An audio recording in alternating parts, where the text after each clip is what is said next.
Assalamualaikum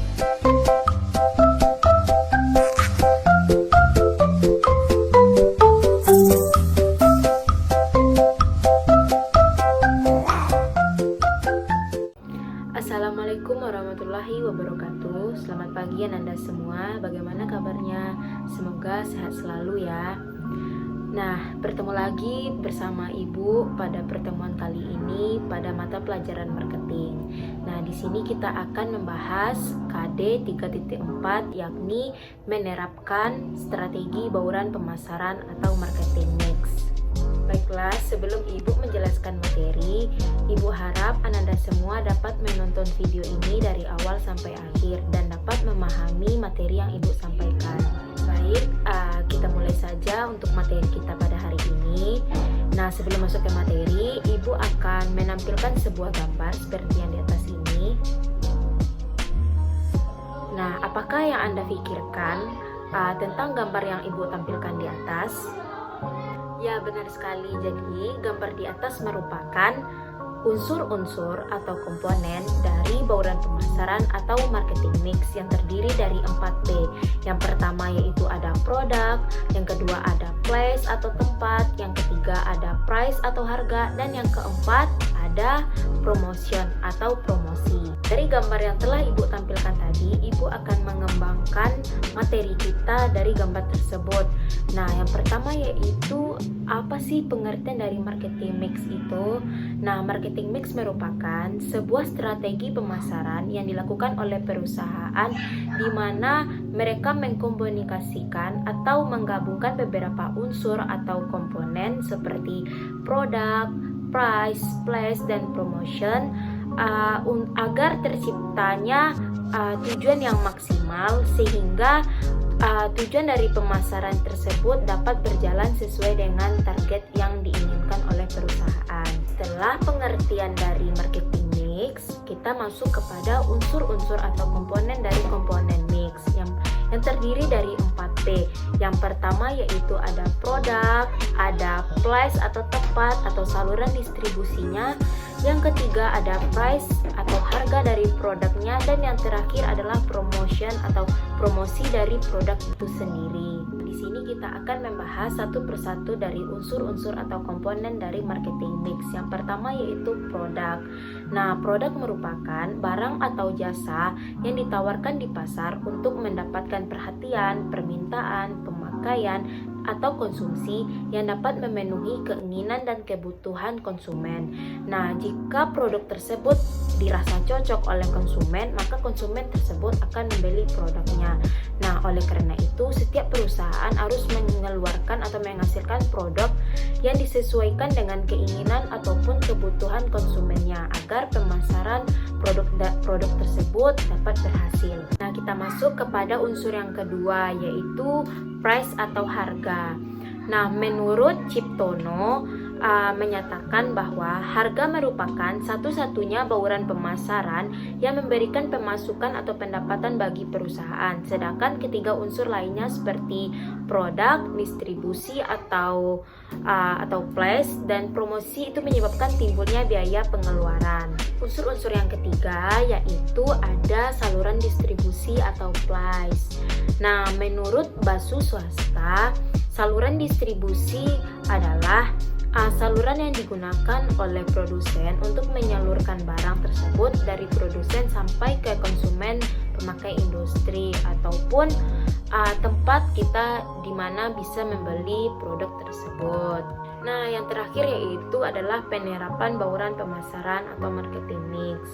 Nah, penerapan yang dilakukan oleh perusahaan terdiri dari 8. Yang pertama yaitu pengenalan faktor pasar dalam marketing mix, di mana tekanan dari marketing mix ini adalah pasar, karena pasar merupakan sasaran akhir produk yang ditawarkan oleh perusahaan. Nah, demikian pula dengan keadaan pasar terhadap berbagai macam harga, promosi, dan distribusi.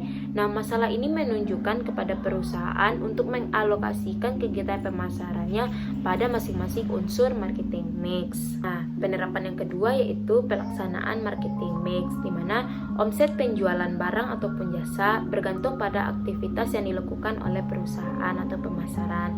Nah, omset penjualan suatu barang sebenarnya bergantung pada kualitas barang, harga jual, aktivitas dari penjualnya, promosi penjualannya, dan masih banyak faktor lainnya.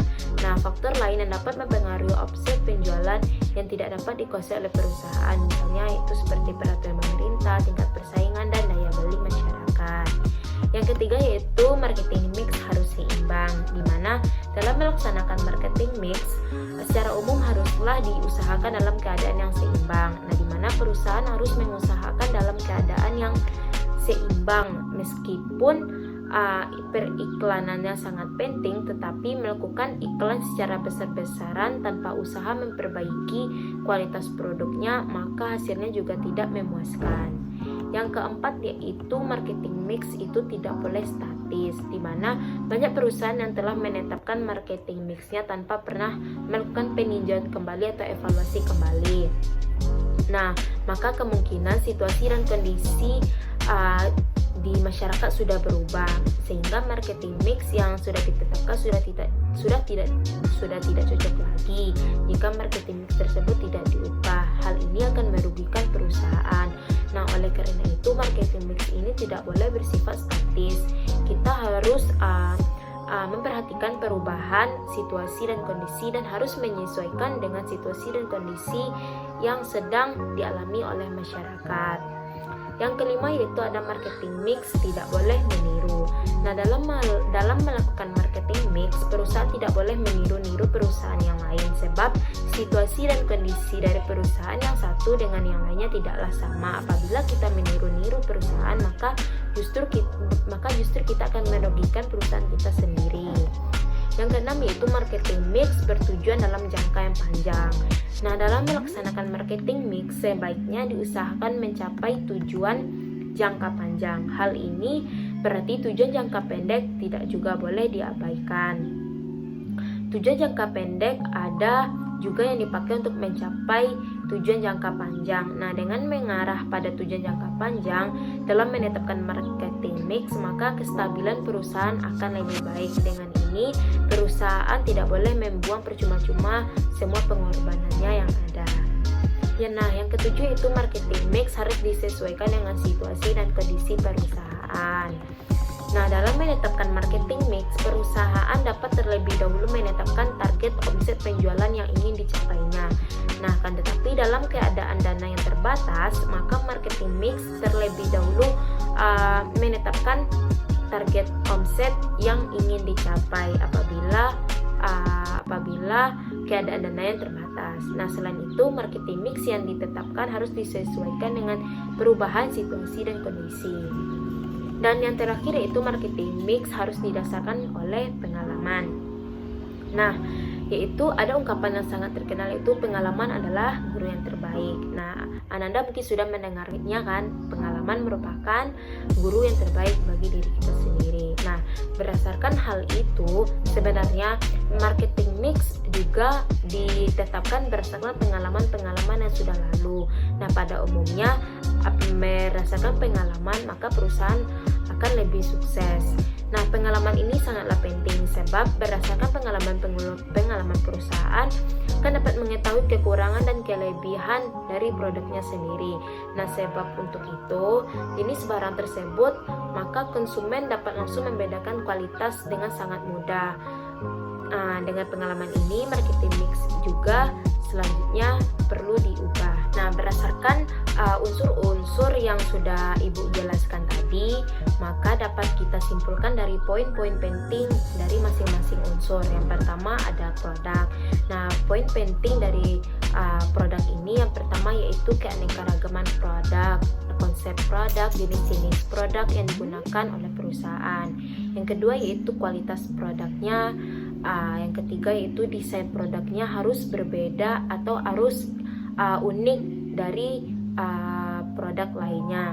keempat yaitu ada bentuk dari produk itu. Yang kelima itu nama merek yang dapat menarik perhatian konsumen, ukuran atau volumenya, pelayanan yang bagus terhadap produk, garansi produk yang bisa digunakan dalam jangka waktu yang lama, dan imbalan ataupun gift atau penghargaan yang kita berikan kepada pelanggan yang potensial atau pelanggan yang loyalitas. Nah, yang kedua yaitu unsur harga atau price, di mana poin pentingnya ada daftar harga. Yang kedua ada diskon yang diberikan terhadap harga tersebut. Yang ketiga itu ada potongan harga. Keempat, harga-harga khusus. Yang kelima ada pun syarat kredit dan periode pembayaran serta penetapan harga.